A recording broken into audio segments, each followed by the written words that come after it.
ဒီပုံတွေ့ရင်3000ကျပ်လာယူပါဟုတ်ပါတယ်ခင်ဗျာဒီပုံ Google Map မှာလူကြီးမင်းတို့ကမြန်မာနိုင်ငံမြေပုံထဲမှာတွေ့ခဲ့မယ်ဆိုရင် record video ကလေးလေးရိုက်ပြီးတော့လာပြပြီးစုငွေထုတ်လို့ရပါတယ်ခင်ဗျာဒီ channel မှာပါဝင်နိုင်ဖို့နဲ့နောက်တဲ့ channel တွေမှာအရင်ဦးဆုံးသိရှိစေနိုင်ဖို့ YouTube မှာဆို subscribe ရေးနှိပ်ပြီးတော့ TikTok မှာဆိုရင်လည်း follow ရေးလုပ်ပြီးတော့ဒီ channel မှာပါဝင်ရှင်းပြလို့ရပါတယ်ခင်ဗျာ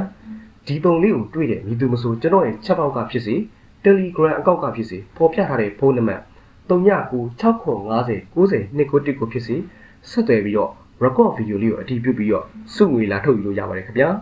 ဒီပုံလေးရဲ့လှုပ်ဝက်ချအဖြစ်အမည်နာမ၅လုံးနဲ့မြန်မာနိုင်ငံရဲ့နာမည်ကြီးဘုရားတဆူရဲ့အနီးနားမှာရှိပါတယ်ခင်ဗျာကျွန်တော်ကတော့ The Quest ရဲ့ founder အာဒီဖြစ်ပါတယ်ခင်ဗျာ